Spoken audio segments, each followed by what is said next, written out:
觉得转身后漂亮。老外被击倒后不服邱建良，张口就骂，邱建良彻底被激怒，把对手打飞出擂台，多次干趴在地，打得对手心服口服。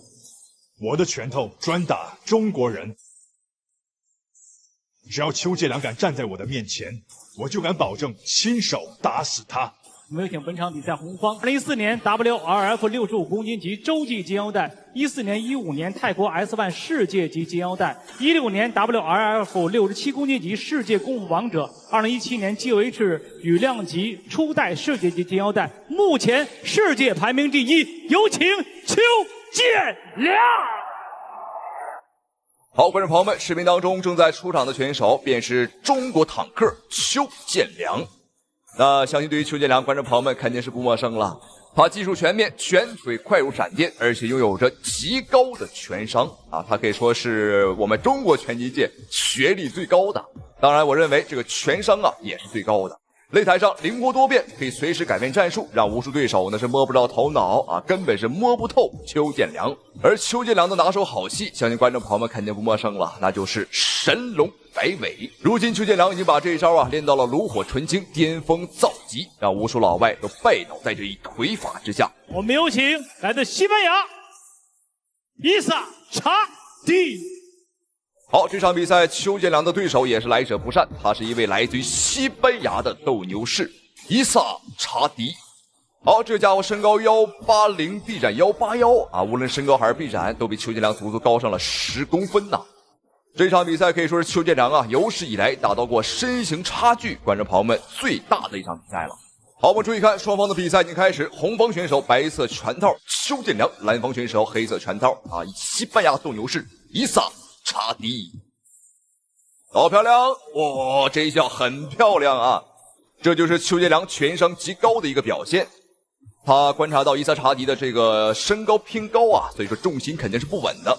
先砍腿啊，先探一探对方的虚实。这拳商，非常高的一位选手。对，尤其是他在场上灵活的步伐，还有线路的转变，让很多的对手啊，真是非常的头疼。也是让人看到了他的这个，在这个多面发展和这个对比赛当中的雄心啊。是。这场比赛不止在身高上有差距，在体重上，邱建良今天也是跨量级挑战这个伊萨查迪。邱建良的观众朋友们是一个非常喜欢突破自我、挑战自我的这么一个汉子，经常喜欢跨界打一些比赛，比如说跨界打拳击啊，跨界打泰拳啊，或者像现在一样这个跨级别打比赛。介绍到了伊萨查迪，他的身高是1.80米，臂展是1.82米，历史战绩29战27胜2负，27胜当中抡拳25次 KO。对，刚才实际上查迪是想要去摔邱建良，对，但是，要摔邱建良可不容易啊，那可是。现场的观众又响起了热情的为邱建良加油的声音。哦，漂亮！好，看来今天邱建良很清楚，知道你啊大高个啊，你像个洗漱杆一样，但是你的重心呢就是不稳。一扫腿已经是2次有效果了。这场比赛别看对方瘦，但是观众朋友们啊，他的 KO 率相当之高了。上战绩29战27胜，其中有25次 KO 率高达92.5%。哇，这个 KO 率简直恐怖。邱建良不过才60%，然后击的对方的要害。哦，邱建良，漂亮，后手直接打，转身后身。好的，前手把对手打退了，跳膝，哇，直接把对手，对这个。观众朋友们，这还真是头一次看到邱建良把对手啊扔出擂台，这个场面很少见。阿良之所以如此愤怒，是因为这个西班牙选手太过于猖獗啊。虽然对方表示说呢，邱建良，如果你想多活2年，那你就赶紧下跪投降啊，否则明年的今天啊就是你的忌日。这个伊萨查迪他是西班牙排名第1，也是一个无情的 KO 狂魔，人送外号斗牛士。但是他的目标呢不止于西班牙第1啊，他想成为世界第1。所以说呢，也是向邱建良发起了挑战。好，接下来准备看一下双方第2回合的精彩表现。第一回合毋庸置疑了，邱建良是顺利拿下，但是第2回合不好说了，因为双方已经热身完毕，肯定会越打越精彩。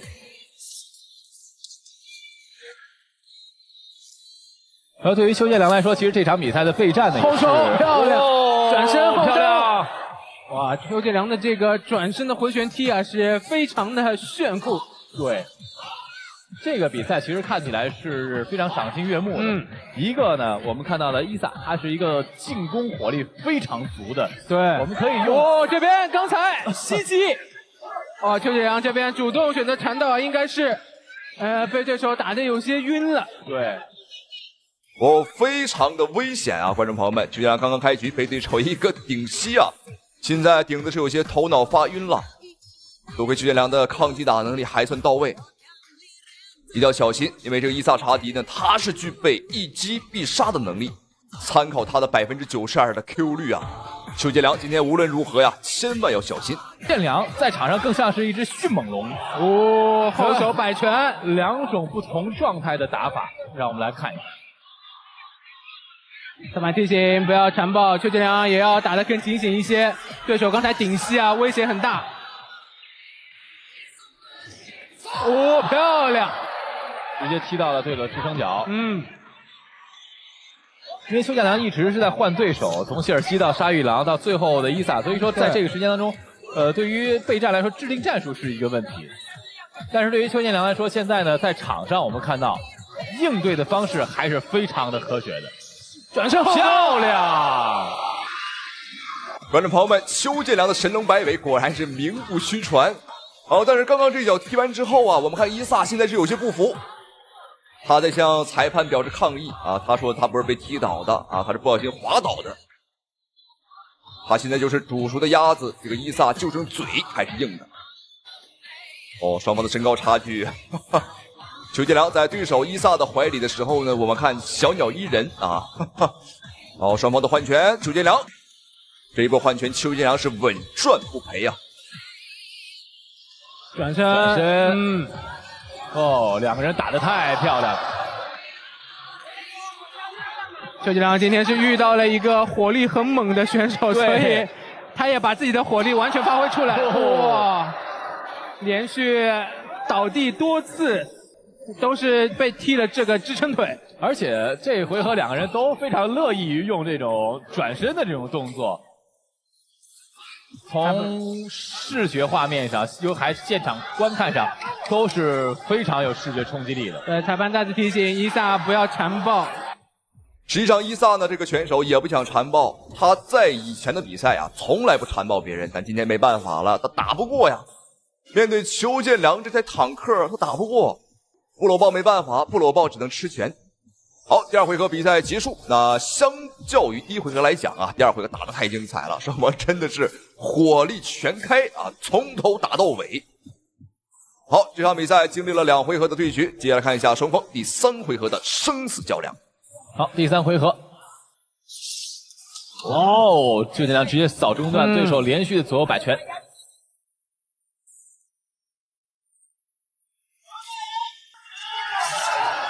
中扫，这张这个护头的这一下还是非常的机敏，是防守报价非常的稳健。高扫，高扫，刚才是连续中扫之后啊，来欺骗一下对手，直接换了高扫，但是伊萨的防守也是很严谨。是，好，我们注意看现在伊萨的眼神和他的步伐。连续的左右开弓，能看得出来伊萨现在是非常的着急啊，他的确很着急，因为前2个回合都输了。这一回合如果想赢的话，他打分都不行啊，必须要 KO 邱建良。但是我觉得想要 KO 坦克邱建良啊，观众朋友们还不如买一张彩票来的实在。对，不要缠抱。后手，高扫，将擦过，漂亮！左右两边开弓的高扫，打身体，连续的打佛上勾，伊萨提膝。邱建良跳膝挤到了绳脚，连续输出。哇，伊萨还没有从这个绳圈出来，所以说你也不用觉得伊萨狼狈，因为他面对的是谁呢？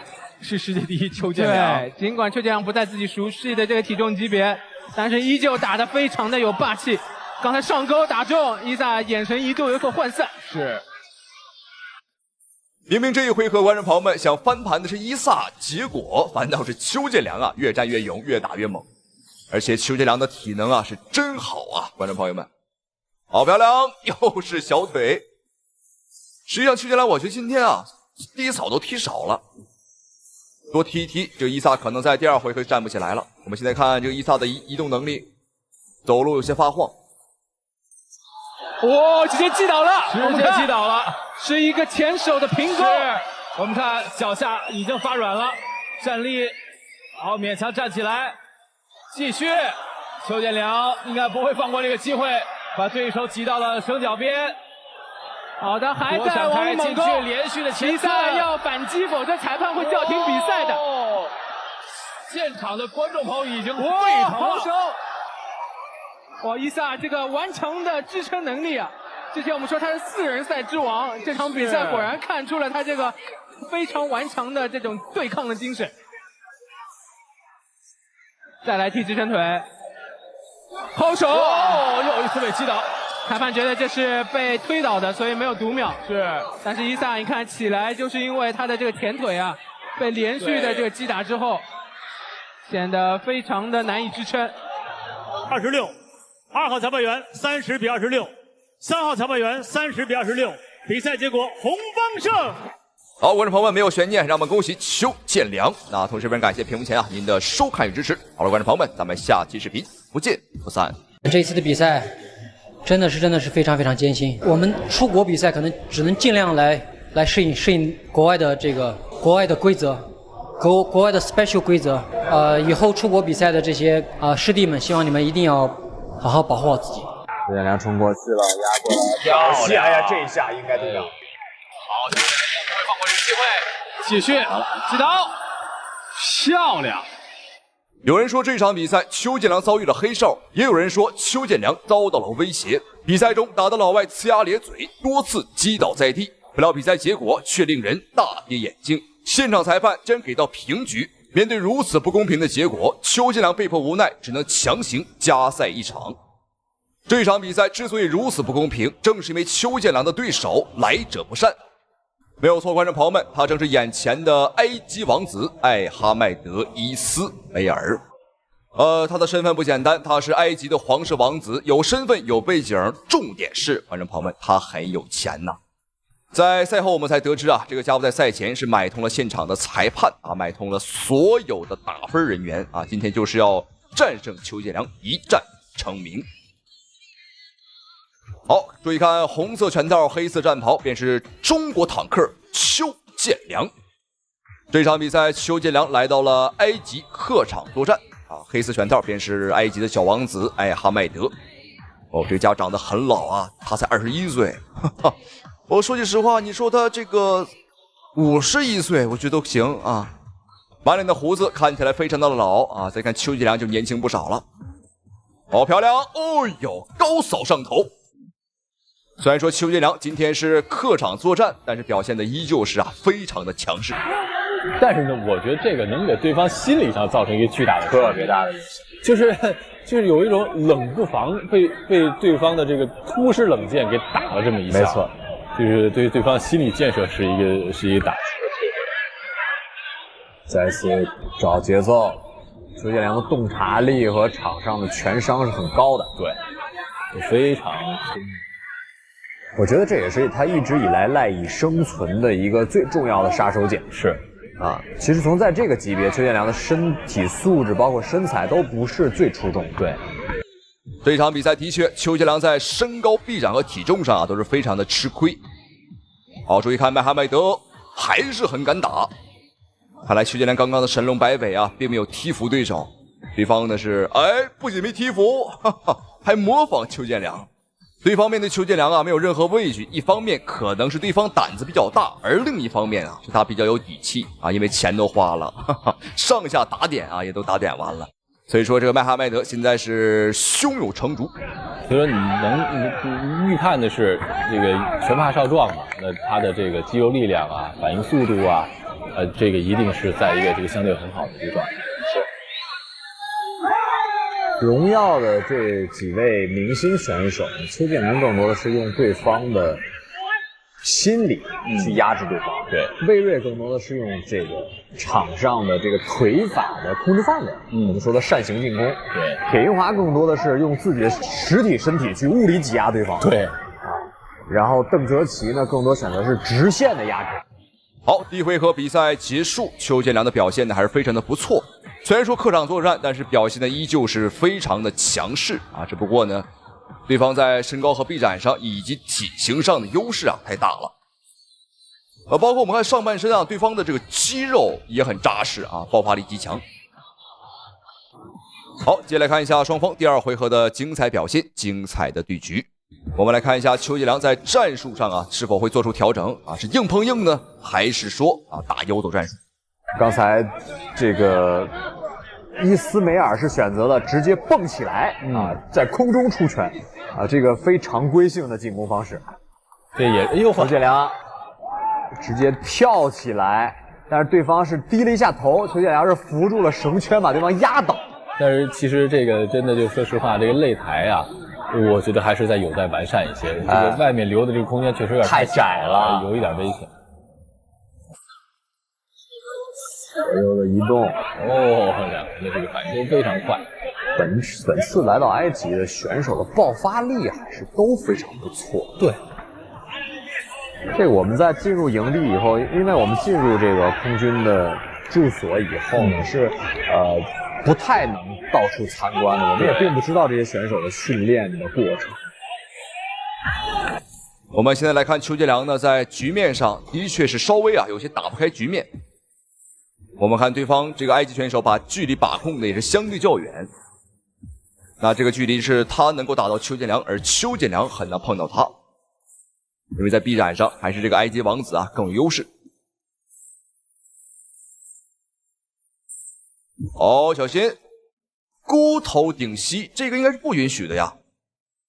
但是裁判并没有给到稍微的口头警告，意思一下子，反正这就是意思一下啊，完全没有说很强硬的告诉对手啊，说你犯规了。成熟的这种格斗体系的这种，一旦进入这种相对发挥比较自由的，甚至说有一些小小的技术空档这样的风格，我们反而不适应。对，因为他如果有空档啊，他相对于证明另外的其他的这个在长处方面，他必须要再更加的加大。对，或者在这些空档上加上一些非常规的动作。对。哎呦，这个刚小心啊！这种连续的摆拳加扫踢，这个就想想，这个你不低头啊，你也不按套路出牌啊。好，双方第二回合还有最后不到20秒钟的时间了，但是邱建良依旧是在找机会，因为对方啊这名选手的打法风格比较怪异啊，招式也很怪。哎呦，小心！哦，这下应该不是读秒，邱建良意思地板比较滑。扭两下屁股告诉裁判我没事儿，还好啊。如果这是一次读秒的话，那么将对本场比赛的走向和结局啊，有可能会发生转变。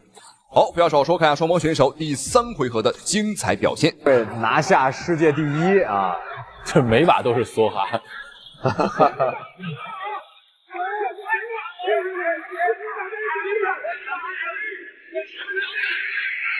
摆拳。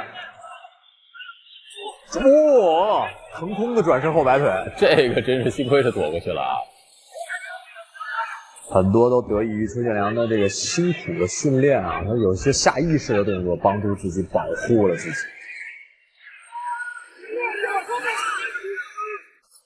再抡，中一脚，这一脚挡住了。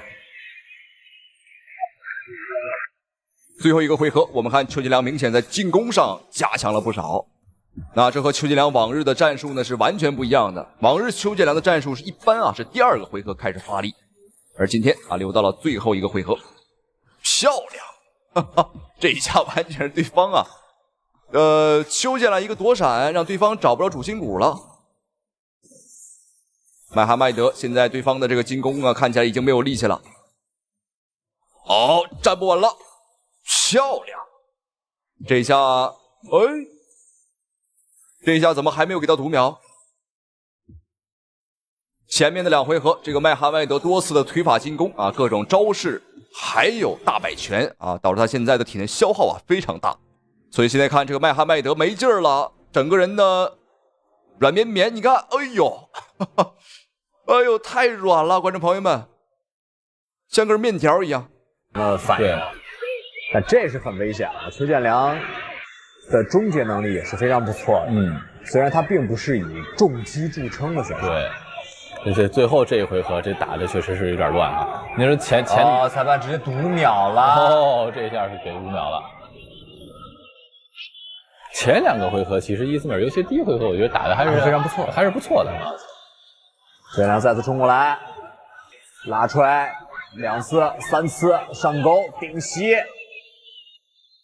你看，这个把身体重量都抛出去，全抡出去了啊！好，第3回合马上结束，对方现在腿下已经是软绵绵，像采棉花一样。啊，邱建良的话也是一波接一波的连续猛攻。哎呦，又一次！这一回合对方击倒了几次？观众朋友们，不知道你数没数啊？光是滑倒好像就5、6次了啊！哈哈。好，看一下最终的评判结果。邱建良在干嘛？加10一回合吗？看样子应该是这样。我的天！我认为最后一回合一定是10比8，就算第1回合是10比9，那第2回合也是10比9，双方才会平局。但是对方的主场，我们还是再看第4回合吧，毕竟好的比赛我们是不嫌回合多的。对，好，观众朋友们，对方动用了超能力啊，加赛一局。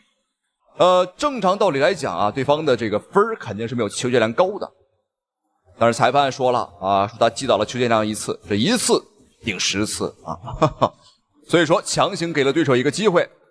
但是我认为呢，邱建良的脾气很好啊，但是你不要惹怒他，你惹怒了那就不好意思啊。邱建良有些急了，我的心态有些焦躁。你看，还是这个情绪啊，有一些受影响。是，没错，这个摔法是没意义的，无论对谁来说都是一样。后手抡，再次选择移动，邱建良绳脚。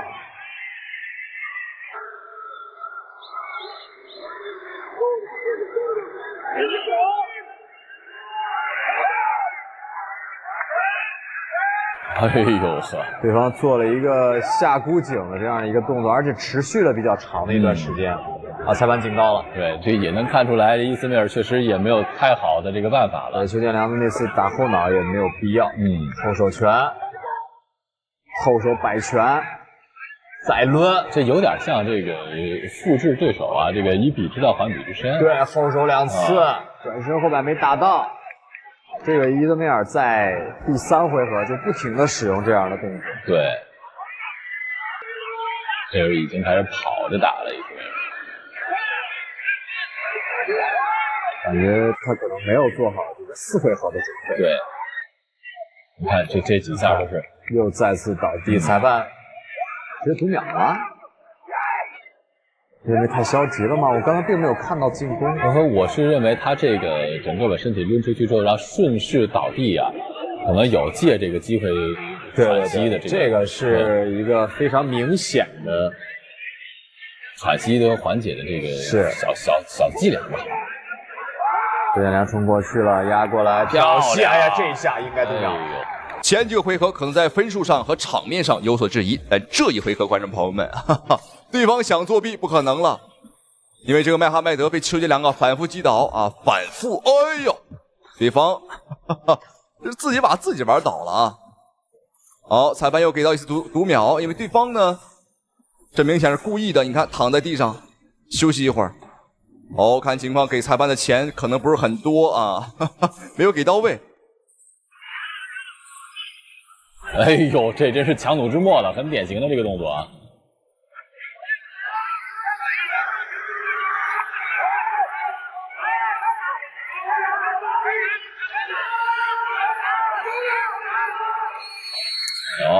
好，那经历一回合的加时，这一次我觉得毫无悬念了啊！邱建良呢也是稳稳的拿下了比赛的胜利，让我们恭喜邱建良。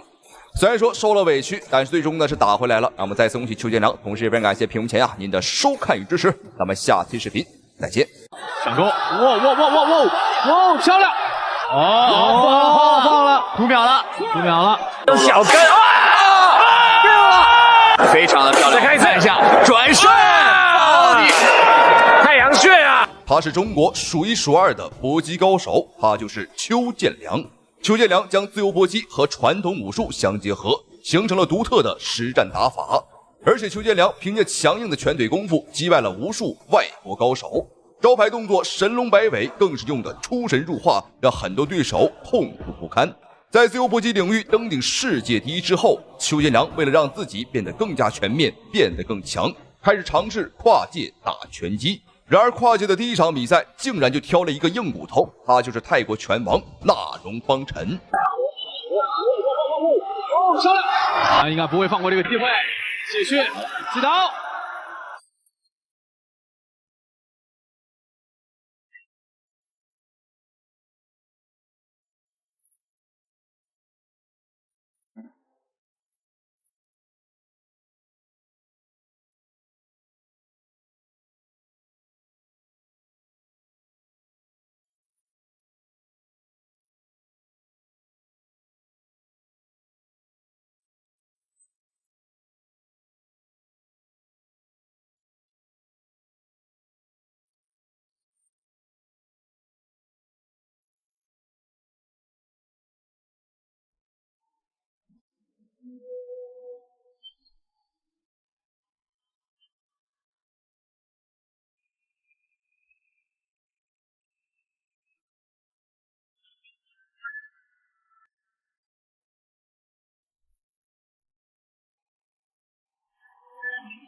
这个格斗术是。所以说，对于2位选手来说呢，其实场上都需要适应。刚才呢，这个我们的主持人郭成东先生也说到了，纳荣邦辰也得试一下这个六角形的场地到底是什么样的。这比较难把对方切在死角里面。对。纳荣邦辰是一个靠重击啊，出拳密度也还可以的选手。是，漂亮。那其实对于邱建良来说呢，他首先最需要适应的是规则，这个可能是他最大的一个需要适应的问题。我觉得这场比赛作为4回合，对于邱建良来说还是比较有优势的一点。一旦拖到这个8回合之后，这个一漂亮，纳荣邦辰有点站不住了，是有点懵。观众朋友们，这场比赛邱建良啊，的确是拿出了一个非常高的竞技水平状态。面对一个拳坛前辈啊，一个拳坛老将，丝毫不惧。而且我们看这个纳荣邦辰啊，也是比较硬啊，不愧是泰国选手，打法风格就是步步紧逼啊，不想给邱建良呢太多的一个移动空间。而且这个纳荣邦辰，我们注意看他的防守很薄弱，基本上是把这个脸露出来。在赛前呢，邱建良说自己会担心2个人如果对攻特别激烈的情况下，可能会出腿。对，我刚才也在想说，现在我其实最担心的，我都替邱建良捏着一把汗，就害怕这个，就有时候这个本能啊，这个训练习惯、应激反应会出现这样的情况，害怕他出现违规动作。对，所以说我说对于邱建良来说，其他的我们都可以先放一边，最重要的是这个规则，规则，这是一训练习惯的问题。没错。这个大家举一个例子，尤其是戴眼镜的朋友，你就知道。有时候你不戴眼镜的时候，你也会去推眼镜啊，不自觉的动作。好，双方的比赛进入到第2个回合，看一下2个人的精彩表现。那么在第1个回合，邱建良的发挥呢还是不错的啊。虽然说是跨界啊，第一次打拳击，但是邱建良他的灵活步伐，再配上这种你看且战且退、伺机而动的这种打法。让这个泰国选手纳让邦辰啊，也是有一些摸不着头脑。好，对方依旧是步步紧逼，但是他的这个脚步呢是有些跟不上邱建良的啊。我们看邱建良双手举高，有点打不退啊，哈哈，拳速很快啊，的确是快，但是打不动这个纳让邦辰啊。漂亮一个上勾，想要打普，邱建良躲过去了。纳让邦辰的拳法还是有这种典型的泰式拳手的这种风格，有重击更在意。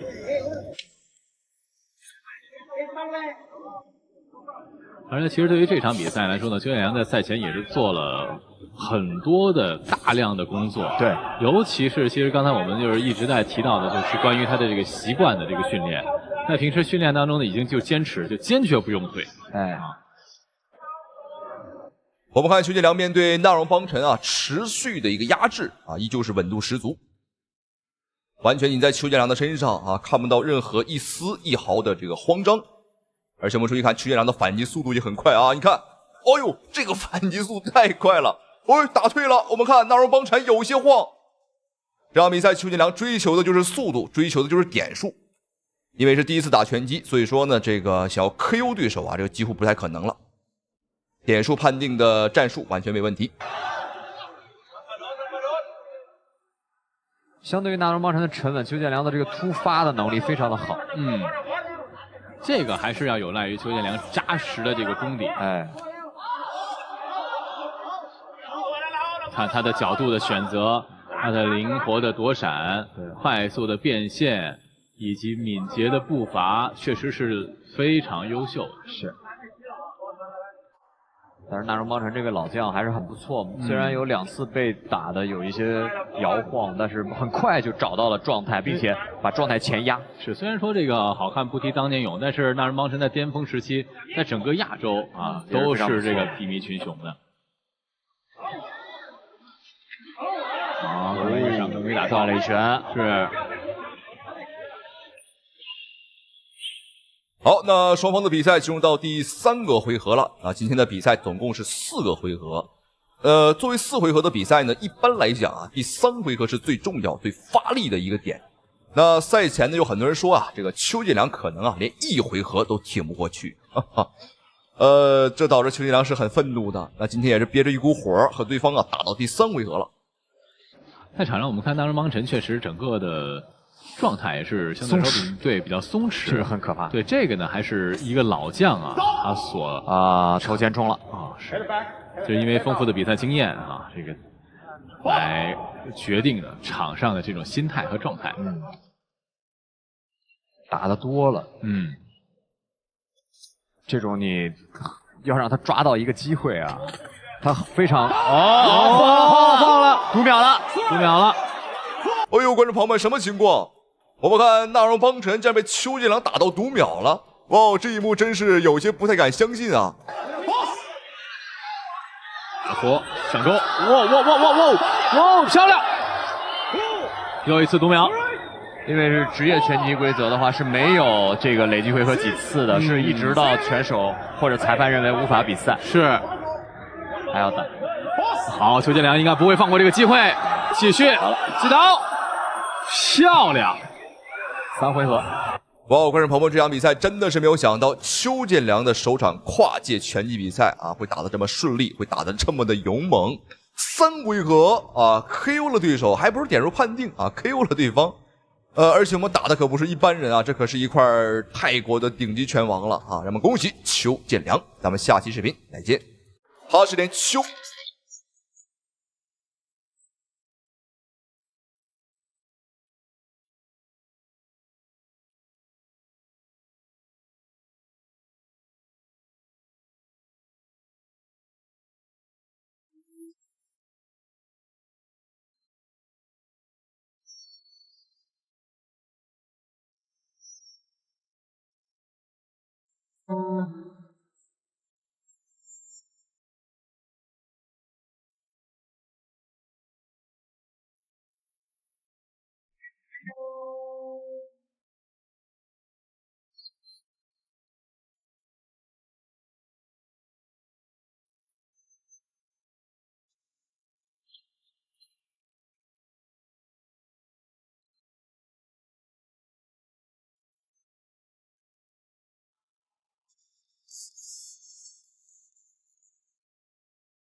好，第一回合还有半分钟的时间。啊，对方不愧是属狗的啊！我们看这个速度很快啊，跑得很快。对方的小细狗腿儿啊，疯狂的闪转腾挪，哈哈。而且这个普布红松啊，摇闪的确是不错，比较快。啊，注意看，哈哈，这个腿太短了，观众朋友们，他踢不到郑云峰啊！哎呦，对方的小腿儿啊，太可笑了。好，第一回合比赛结束啊，郑云峰的表现还是不错的。虽然说是客场作战，但是打出了气势啊，打出了我们中国人该有的血性。作为擂台攻略者呢，就应该打出这种气势。好，第二回合了，看一下双方的精彩表现，精彩对局。好，郑云峰的拳很重啊，好漂亮，摆拳，这下打得准啊，没有错，打这个小日本子，我们必须要打他的狗头。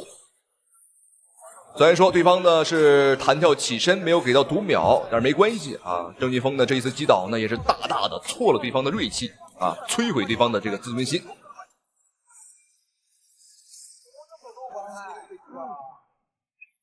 哎，这个家伙怎么还偷拳呢？我们注意看，哈哈，这个普布红松的鼻血啊，小狗鼻子被打出血了。看来郑云峰的拳啊，的确是够重。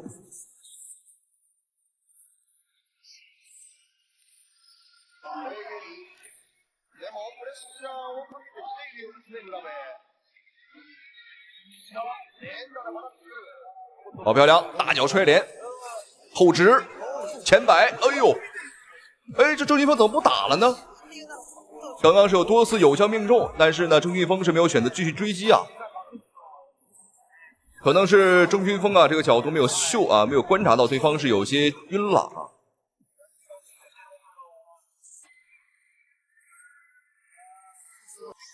第二回合已经过去了一半的时间。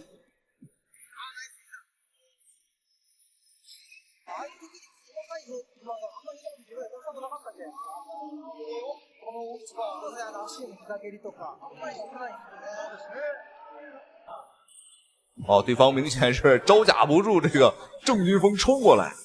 这场比赛郑云峰在整个体型上啊，包括体重上，明显是要比对方壮，所以说我们的冲击呢，对方是挡不住的。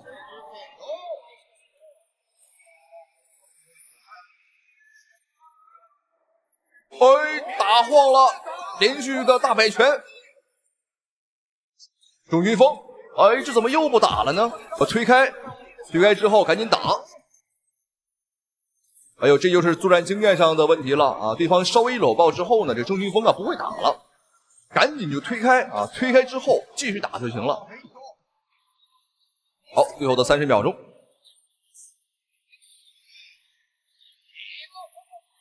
低扫是有效果了，对方的前支撑腿啊，这个左腿呢有一些瘸了已经啊。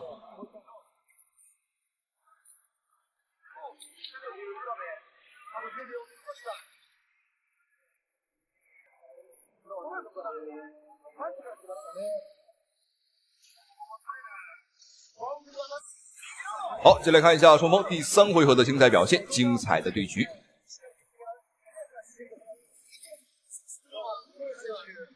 那么赛前呢，这个日本选手普布红松的支持率啊高达99.9%，因为对方呢打中国选手啊13年未尝一败。可谓是一个对华不败的战绩。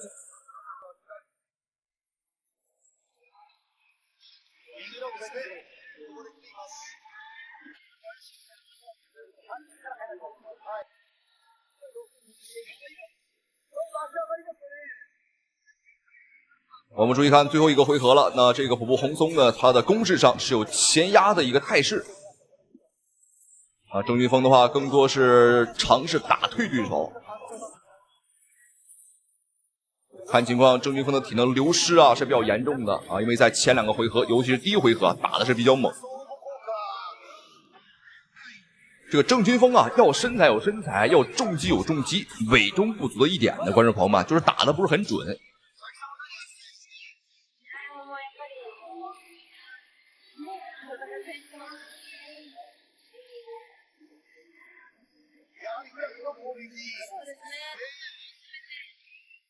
哦呦，这下，这多亏是有擂台啊！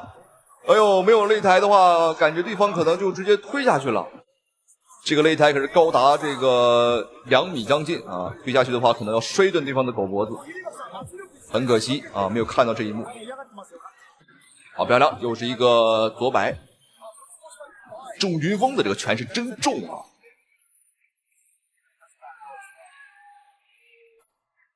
好，最后的1分钟，比赛马上结束。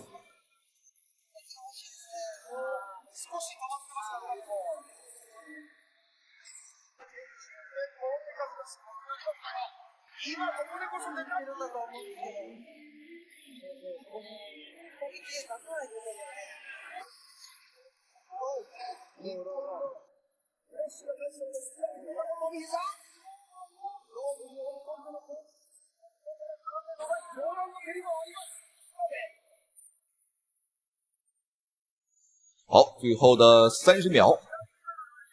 哦哟，小心！郑云峰怎么这个状态是有些下滑明显啊？体能的流失没办法啊，对方也在殊死一搏。因为前2个回合郑云峰都是优势啊，对方如果不 KO 我们的话，肯定是输。好，观众朋友们，比赛结束，非常的精彩啊！中国铁臂侠郑云峰啊，在日本擂台给对方上了一课，但是比分还没出来啊，都是日本裁判，所以说呢，要看一下最终的一个判罚。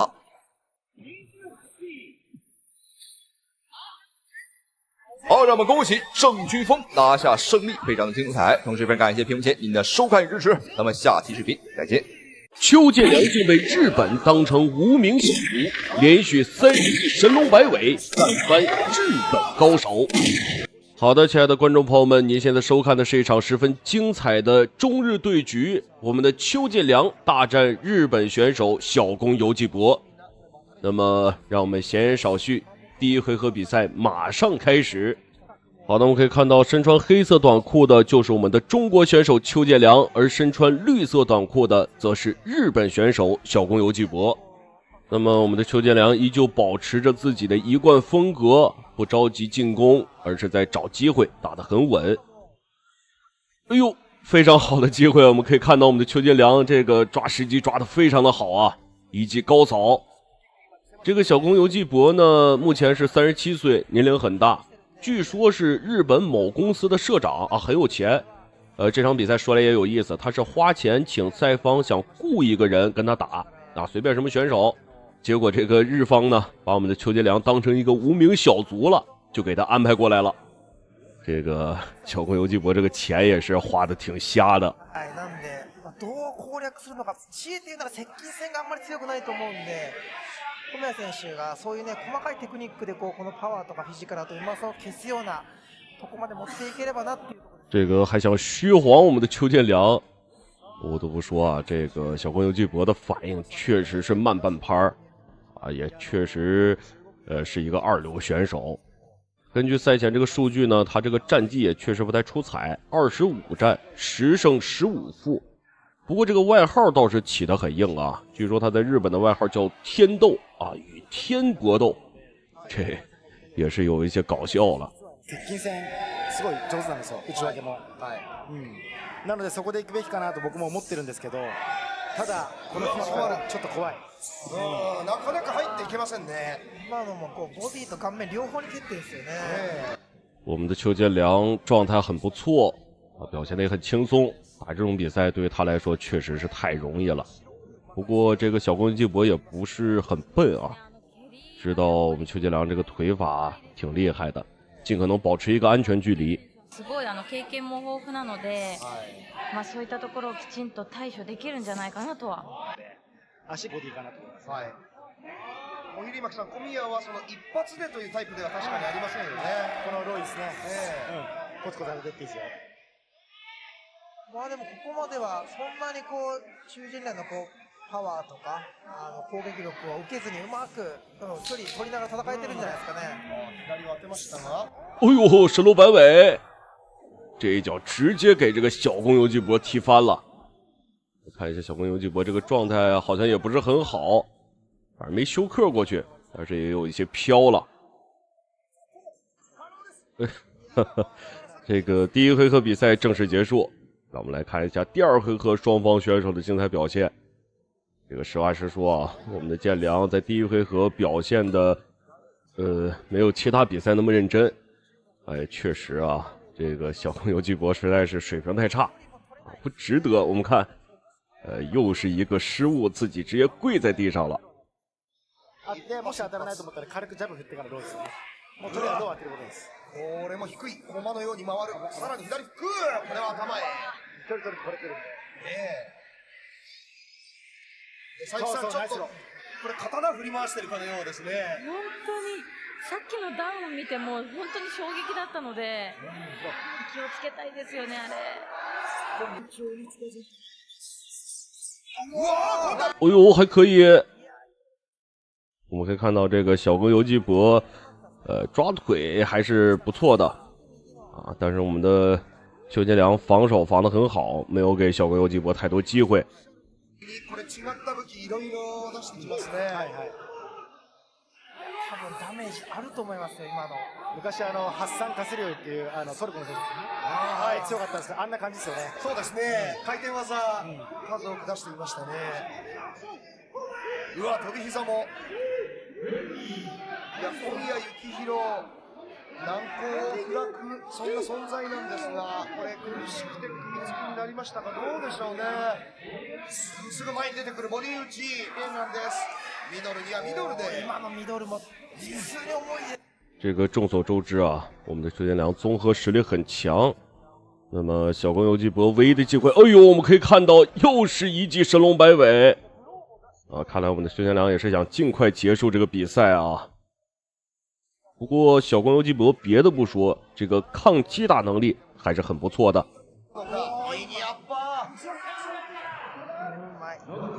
ああいうさっきもちょこちょこやってるんですけど、前足払って溶かしてるんですよね。でやられるとね、前に出にくいっていうか、嫌がらせですよね。足払い気味のローです。好的一波缠斗，神龙摆尾，接机左摆。哎呦，我们可以看到小宫游纪博再一次倒地，我已经数不出这是第几次倒地了啊，鼻子都已经被打出血了。我可以看到这个小宫游纪博的反应确实是慢啊。蹴りが出ますね。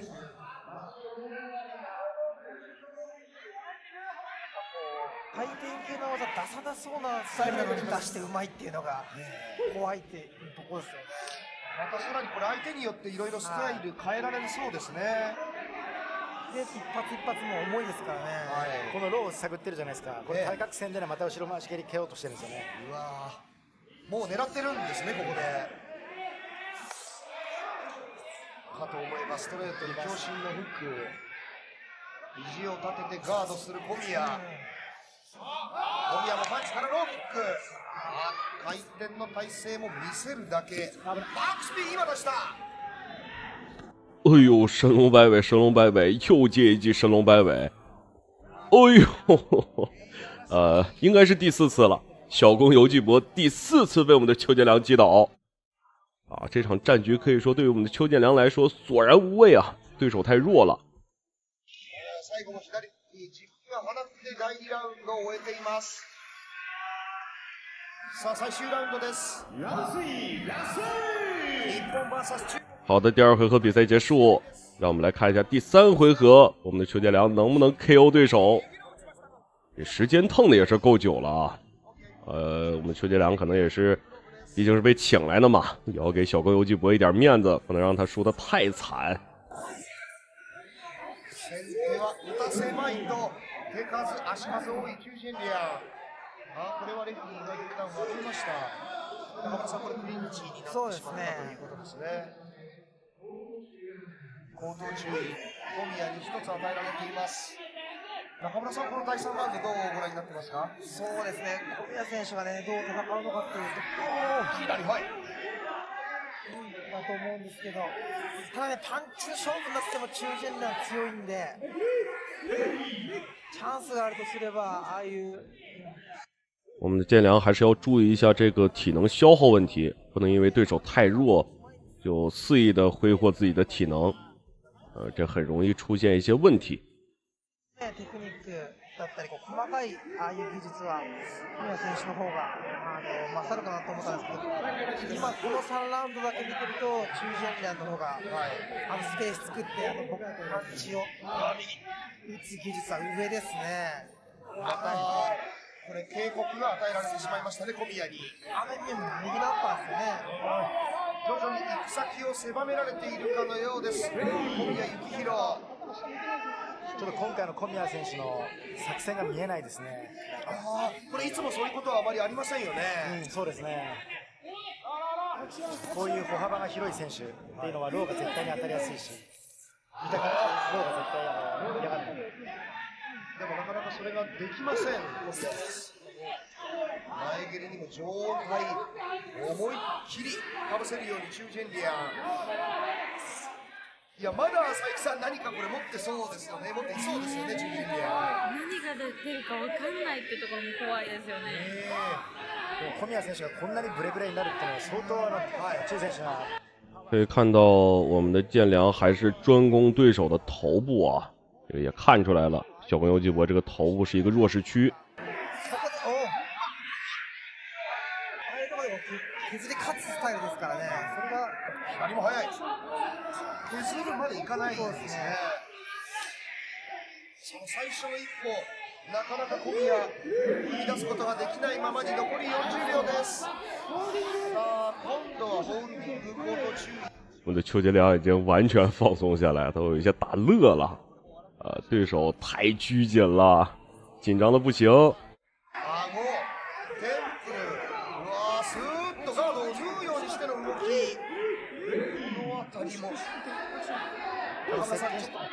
ボディコントロール、そうですね。接近してからのローに対する。我们的邱建良力气很大，哎呦，还给自己绊了一跤，可以说完全是不太在乎对手是什么情况了啊！真的是小朋友纪博太弱了。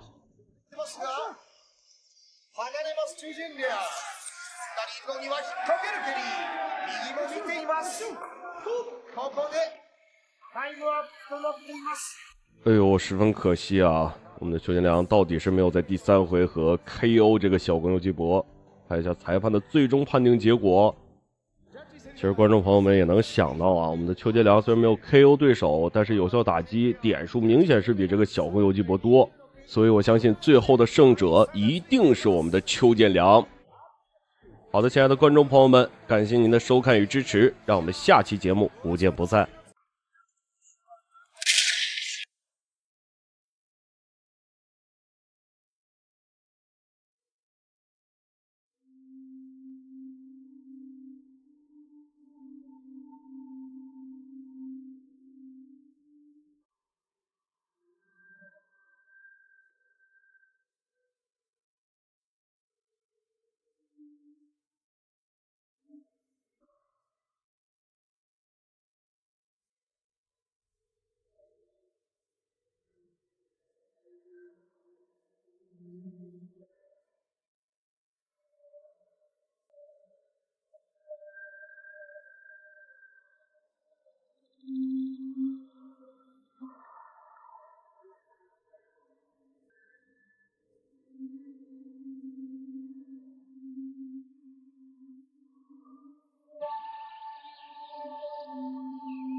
邱建良并不想给伊斯梅尔机会啊，这一拳打得非常重，但是这个埃及小王子的抗击打能力确实是强啊，又一次站起来了。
哇，非常漂亮的反击。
我们来看一下第4回合比赛，裁判会怎么判定？都已经打成这个样子了，我相信裁判也是无话可说。来看一下第4回合的精彩回放。我们可以看到伊斯梅尔确实是没有做好打第4回合的准备啊，整个人就已经是一种强弩之末的状态了。无论是速度啊，还是力道啊，都相比于之前弱了很多。我们可以听到裁判终于宣布了比赛结果，胜利的当然是我们的中国选手邱建良。好的，亲爱的观众朋友们，感谢您的收看与支持，让我们下一期节目不见不散。